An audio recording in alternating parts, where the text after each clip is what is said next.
अस्सलाम वालेकुम students, welcome back. Last class में हमने आइसोमेरिज्म तक स्टडी किया था। हम आगे इसको कंटिन्यू करते हैं, प्रॉपर्टीज ऑफ अमीनो एसिड में आइसोमेरिज्म को। So as we discussed in last class that glycine is a most basic form of amino acids and it does not have any asymmetric carbon atom, so it is optically inactive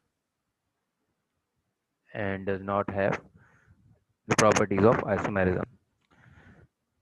So the first class of isomerism is stereoisomerism. All amino acids except glycine exist in D and L isomers. As described in the chapter on carbohydrate, and it is an absolute configuration. जैसे हम पहले carbohydrate में पढ़ चुके हैं कि D और L दो फॉर्म्स होती हैं हमारे पास आइसोमेरिज्म की। In D amino acids, amino group is on the right hand side, and while in L amino acid it is oriented on the left hand side. It is the same orientation of OH group of the central carbon of glyceraldehyde. जैसे हमने glyceraldehyde के बारे में पढ़ा था carbohydrates के अंदर कि अगर राइट साइड पे OH ग्रुप होगा तो वो हमारे पास डी ग्लूकोज डी कार्बोहाइड्रेट होगा, और अगर लेफ्ट साइड पे होगा तो वो एल ग्लाइसरल्डिहाइड होगा। इसी तरह हमारे पास अमाइनो एसिड्स में अगर हमारे पास डी साइड पे NH2 ग्रुप होगा तो ये हमारे पास डी अमाइनो एसिड होगा, और एल साइड पे अमाइनो ग्रुप होगा तो वो एल अमाइनो एसिड होगा। और लास्ट क्लास में हमने पढ़ा था कि जो डी अमाइनो एसिड्स होते हैं वो हमारी बॉडी में एग्जिस्ट नहीं करते, वो बैक्टीरिया में और एंटीबायोटिक्स में होते हैं। इसी तरह हमारे पास जो जो एल अमाइनो एसिड्स होते हैं वो ह्यूमंस और एनिमल्स में एग्जिस्ट करते हैं। इसकी जो है हम ग्राफ रिप्रेजेंटेशन देखें, अगर हम इसकी फिगर देखें तो ये हमारे पास सिंपल एग्जांपल है। जो डी अमाइनो एसिड जिसमें आप लोग देख सकते हैं कि राइट साइड पे हमारे पास यहाँ पर अमाइनो ग्रुप है, और इसी तरह एल अमाइनो एसिड हमारे पास लेफ्ट साइड पे हमारे पास अमाइनो ग्रुप है। The natural proteins of animals and plants generally contain L amino acids. D amino acids occurs in bacteria. Next form of isomerism is optical isomerisms. All amino acids except glycine have asymmetric carbon atom. Few amino acids like isoleucine and threonine have additional asymmetric carbon in their structure. Consequently, all but glycine exhibit optical activities and rotate plane polarized light and exist as dextrorotatory or levorotatory isomers. Optical activity depends on the pH and side chain. इसका ये मतलब है कि हमारे पास जो glycine है उसके अलावा जितने भी हमारे पास अमीनो एसिड्स है उन सब के पास एटलीस्ट वन एसिमेट्रिक कार्बन है, और कुछ अमीनो एसिड्स हमारे पास ऐसे हैं जिनके अंदर एक से ज़्यादा एसिमेट्रिक कार्बन है। तो अगर किसी मॉलिक्यूल के अंदर एसिमेट्रिक कार्बन होता है तो वो हमेशा ऑप्टिकली एक्टिव होता है, ये बात हमें पता है पहले से। तो जितने भी हमारे पास अमीनो एसिड्स रहते हैं एक्सेप्ट ग्लाइसिन वो सब के सब ऑप्टिकली एक्टिव है। ऑप्टिकली एक्टिव का मतलब क्या है? If we pass a plane polarized light through the amino acid, then it either rotate that light from the right hand side or to the left hand side. अगर वो light जो है हमारे पास right hand side पे rotate हो रही है तो ये हमारे पास डेक्स्ट्रो रोटेटरी कहलाएगा, और अगर वो लेफ्ट हैंड साइड पे रोटेट हो रही है तो वो लीवो रोटेटरी आइसोमर कहलाएगा। इसके अलावा जो ऑप्टिकल एक्टिविटी होती है किसी भी मॉलिक्यूल की वो डिपेंड करता है एनवायरनमेंट के पीएच के ऊपर कि उसका क्या पीएच है उसके एनवायरनमेंट का, और दूसरा उसके साइड चेन के ऊपर कि उसके साइड चेन की पोजीशन क्या है। Another property of amino acids is amphoteric nature and isoelectric pH. Amphoteric nature क्या होती है? एम्फोटेरिक का मतलब होता है कि किसी एक चीज़ के अंदर दो अपोजिट प्रॉपर्टीज़ का एग्जिस्ट करना। फॉर एग्जांपल कोई मॉलिक्यूल है वो एक ही वक्त में एसिडिक भी है और एक ही वक्त में बेसिक भी है, तो ऐसे मॉलिक्यूल्स हमारे पास एम्फोटेरिक मॉलिक्यूल्स कहलाते हैं। तो हम डिटेल में पढ़ लेते हैं। The amino and carboxylic group of amino acids are ionizable groups. Further, charged polar side chains of few amino acids are ionized depending on the pH of the solution. These groups act as proton donor, that is acids, or proton acceptor, that are bases. इसका मतलब क्या है कि amino acid में, जैसे कि हमें पता है इसके बेसिक स्ट्रक्चर के अंदर दो फंक्शनल ग्रुप्स लाजमी होते हैं। कौन कौन से? एक हमारे पास अमाइनो है NH2 और एक हमारे पास कार्बोक्सिलिक ग्रुप है COOH।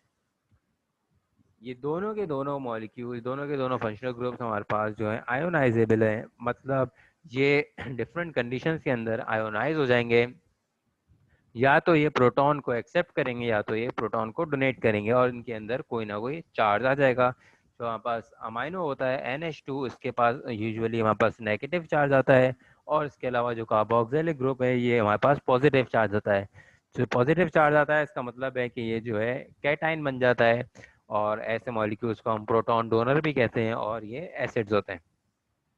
इसके अलावा जो अमाइनो ग्रुप है इसके ऊपर नेगेटिव चार्ज आता है, इसको हम एनाइन कहते हैं, और और एनाइन के अलावा जो हम इसको जो है प्रोटॉन एक्सेप्टर और बेस भी कह सकते हैं। तो depending on the pH of the solution, ये बहुत ही अहम पॉइंट है कि अगर हम सोल्यूशन की पीएच चेंज करें तो उस मॉलिक्यूल की पॉजिटिविटी और नेगेटिविटी भी चेंज हो जाती है।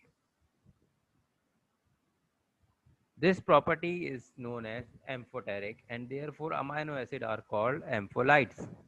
तो ऐसे मॉलिक्यूल्स जो एक वक्त में एज अ प्रोटॉन डोनर भी एक्ट करते हैं और एज अ प्रोटॉन एक्सेप्टर भी एक्ट करते हैं, ऐसे मॉलिक्यूल्स को हम एम्फोटेरिक मॉलिक्यूल्स कहते हैं। और इसका दूसरा नाम है हमारे पास एम्फोलाइट्स। ये प्रॉपर्टी एम्फोटेरिक कहलाती है और ऐसे मॉलिक्यूल्स को हम एम्फोलाइट्स कहते हैं।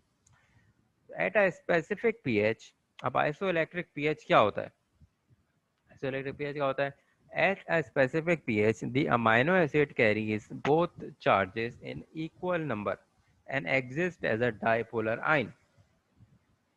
अगर हम नॉर्मली पीएच को चेंज करें, पीएच चेंज करने की वजह से क्या होगा कि जो आयोनाइजेबिलिटी है, जो आयोनाइज होने की जो एबिलिटी है अमाइनो एसिड के डिफरेंट ग्रुप्स की, COOH के ग्रुप की एबिलिटी वो डिफरेंट पीएच पे ज़्यादा होगी और डिफरेंट पीएच पे कम होगी। इसी तरह जो है अमाइनो ग्रुप की जो एबिलिटी है आयोनाइज होने की वो कुछ किसी पीएच पे ज़्यादा होगी, किसी पीएच पे कम होगी। लेकिन एक ऐसा ख़ास पीएच होगा, उस पीएच में जो है दोनों हमारे पास पॉजिटिव चार्ज और नेगेटिव चार्ज वो इक्वल नंबर ऑफ क्वांटिटी में होंगे। फॉर एग्जाम्पल एक हमारे पास प्रोटीन है, उसके अंदर हमारे पास 100 अमाइनो एसिड्स हैं, और उन 100 अमाइनो एसिड्स के जो है हमारे पास 100 कार्बोक्सिलिक ग्रुप है और 100 अमाइनो ग्रुप है। तो एक ऐसा स्पेसिफिक पीएच होगा कि उसमें number of positive carboxylic groups and number of negative amino groups are equal. वो एक खास स्पेसिफिक पीएच होगी, और उस पीएच पे जहाँ पर दोनों के दोनों हमारे पास चार्जेस इक्वल क्वांटिटी में हैं, तो उस मॉलिक्यूल को हम उस वक्त कहेंगे ज़्विटर आयन। ज़्विटर आयन वो आयन होता है जिसके अंदर पॉजिटिव और नेगेटिव दोनों की क्वांटिटी इक्वल हो और दोनों एक दूसरे को न्यूट्रलाइज करके जो हमारे पास नेट चार्ज आता है पूरे मॉलिक्यूल का वो 0 आता है। तो ये क्या कह रहा है कि at a specific pH the amino acid carries both the charges in equal number and exist as dipolar ion. Dipolar मतलब इसके पास दोनों पोल्स हैं, पॉजिटिव पोल भी है और नेगेटिव पोल भी है। और ज़्विटर आयन, और क्योंकि ये दोनों पोल जो है हमारे पास इक्वल क्वांटिटी में है, तो क्या होगा? At this point the net charge on it is 0। तो नेट चार्ज हमारे पास 0 हो जाएगा, that is positive charge, and negative charges on the protein और amino acid molecule is equalised. The pH at which it occurs without any charge and on it, it's called as isoelectric pH। और वो जो pH था, जो specific pH था हमारे पास जिसके ऊपर ये फिनोमेना होता है, उस pH को हम कहते हैं isoelectric pH। On the acidic side, amino acid exists as a cation by accepting a proton. On the alkaline या फिर basic side, it acts as an anion by donating a proton।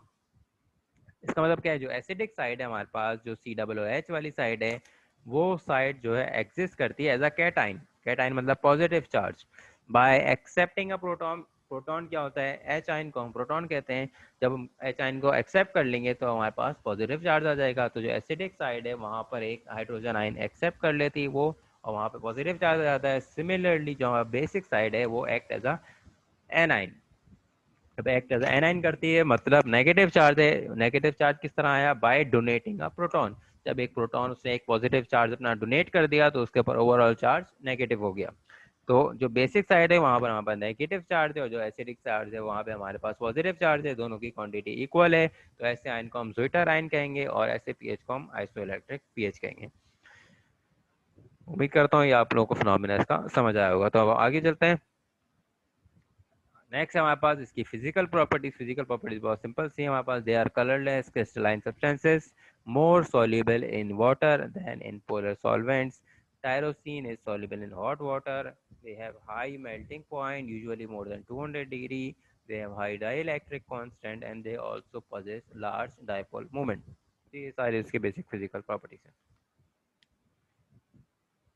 And the last one is chemical properties. Chemical properties हमारे पास दो types की हैं। Chemical properties due to the presence of carboxylic group and also the chemical properties due to the presence of amino group. So due to the presence of carboxylic groups में हमारे पास कौन कौन सी हैं? Formation of esters. They can form esters with alcohols. The carboxylic group can be esterified with alcohol.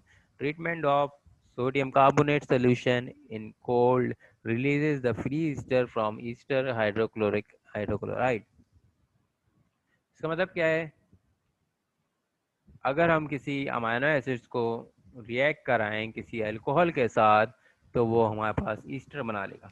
Easter कैसे बनाएगा? जो हमारे पास carboxylic group है वो अपना OH जो है वो डोनेट कर देगा और वहाँ पे एक कार्बन की चेन लग जाएगी तो वो हमारे पास ईस्टर बन जाएगा। OH का जो हाइड्रोजन है वो वहाँ से रिलीज हो जाएगा और हमारे पास ईस्टर बन जाएगा। ईस्टर का आप लोगों को स्ट्रक्चर याद होगा होपफुली।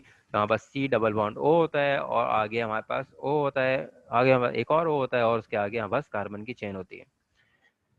तो कार्बन की चेन जो आएगी वो कार्बोक्सिलिक ग्रुप का जब हमारे पास हाइड्रोजन रिप्लेस हो जाएगा तो यहाँ पर हमारे पास कार्बन की चेन हो जाएगी और ये मॉलिक्यूल हमारा ईस्टर बन जाएगा।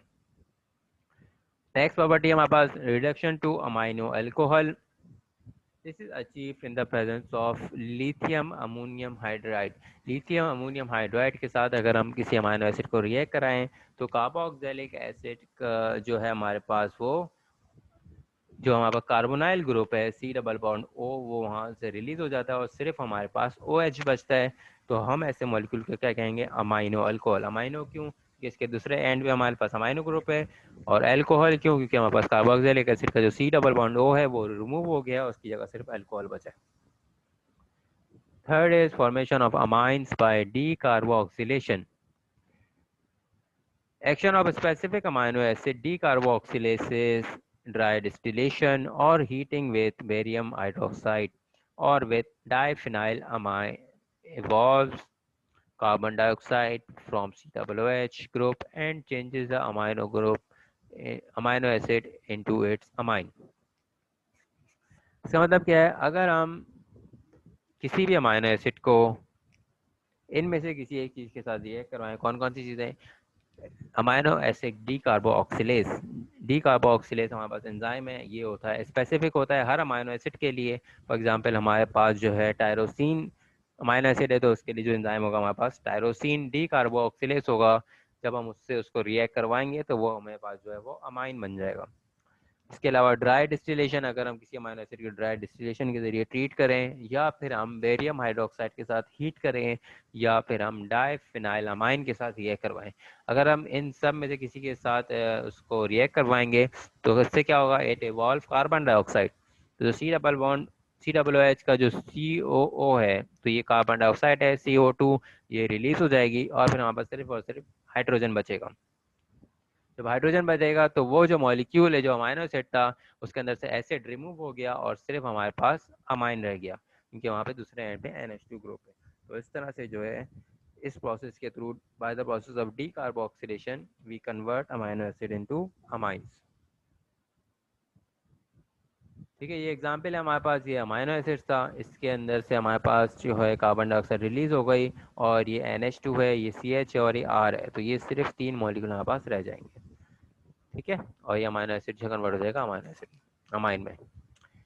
In vivo, the amino acids can be decarboxylated by the enzyme decarboxylase and from the corresponding amines. In vivo का मतलब क्या है?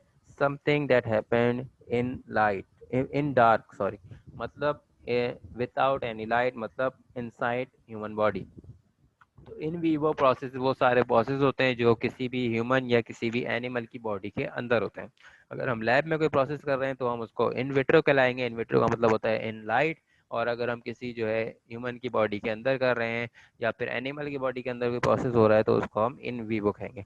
तो इन वीवो में जो हमारे पास ऑब्वियसली जो एंजाइम है, हमारे पास एंजाइम डी कार्बोक्सिलेज इन्वॉल्व है।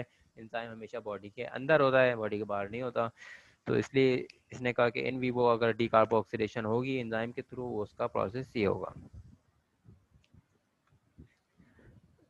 नेक्स्ट है हमारे पास properties due to amino group.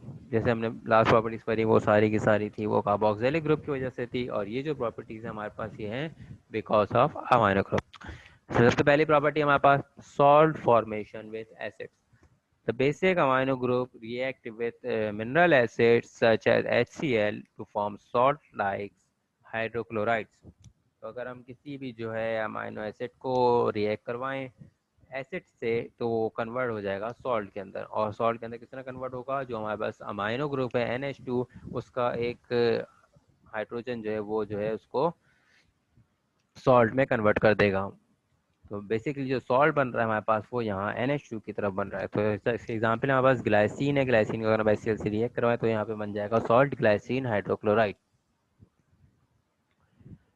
Next है हमारे पास oxidation by oxidation through by using any oxidising agent. Oxidising agent यहाँ पर एग्जाम्पल है पोटेशियम पर मैग्नेट या फिर हाइड्रोजन पर oxide oxidises the NH2 group and convert the amino acid into amino acid which react with water to form ammonia and alpha keto acid। तो ये दो स्टेप का प्रोसेस है। सबसे पहले स्टेप में क्या हो रहा है, हमारे पास कोई भी ऑक्सीडाइजिंग एजेंट है वो एक अमाइनो एसिड से रिएक्ट कर रहा है, और अमाइनो एसिड से रिएक्ट करने की वजह से क्या होगा कि वो ऑक्सीडाइज कर देगा NH2 को। NH2 ऑक्सीडाइज होकर कन्वर्ट हो जाएगा इमिनो एसिड में। जब NH2 एमिनो एसिड में कन्वर्ट होगा फिर इन द नेक्स्ट स्टेप क्या होगा, it react with water, water से रिएक्ट करेगा और इमिनो एसिड जो है वो अमोनिया को रिलीज कर देगा, और वहाँ पर जो है वो एक हाइड्रोजन रह जाएगा। जब एक वहाँ हाइड्रोजन रह जाएगा तो उस मॉलिक्यूल को हम कहेंगे alpha keto acid. Keto acid क्यों कहेंगे, क्योंकि दूसरे एंड पे हमारे पास कार्बोक्सिलिक एसिड मौजूद है। नेक्स्ट है reaction with carbon dioxide. The amino acid anion present in the alkaline solution may react with carbon dioxide through NH2 group to form carb amino acid anion। तो अगर हम carbon dioxide से react करवाएं किसी amino acid से तो amino acid का जो अमाइनो ग्रुप है NH2 वो रिएक्ट करता है कार्बन डाइऑक्साइड से, और वो फिर मॉलिक्यूल हमारे पास कहलाता है carb amino acid A9.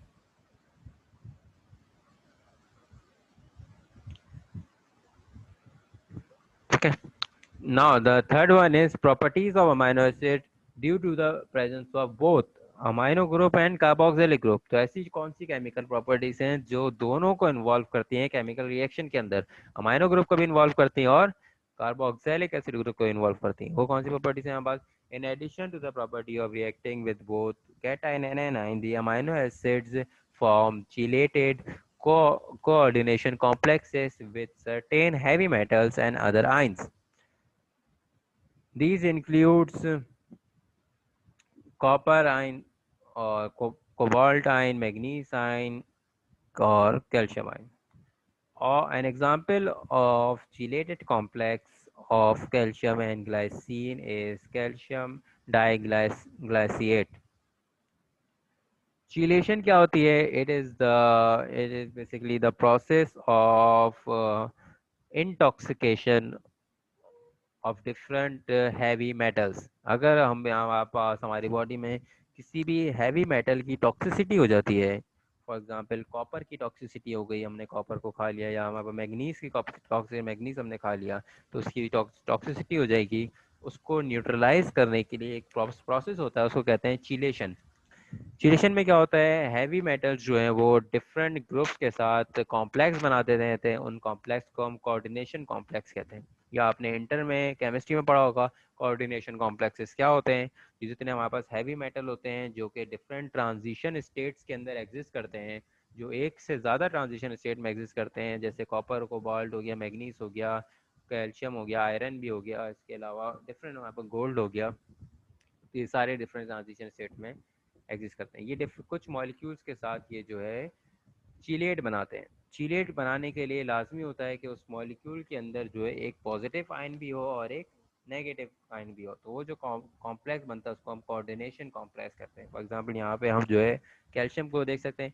Calcium जो है वो रिएक्ट करता है दो मॉलिक्यूल से, ग्लाइसिन का एक मॉलिक्यूल राइट पे, एक मॉलिक्यूल हमारे पास लेफ्ट साइड पे, और दोनों मॉलिक्यूल से इसने जो है बॉन्ड बनाया हुआ है। इसमें अमाइनो ग्रुप को भी अटैच किया हुआ है और कार्बोक्सिलिक ग्रुप से बॉन्ड बनाया हुआ है। तो दोनों ग्रुप से जो है एक एक हाइड्रोजन लिया हुआ है।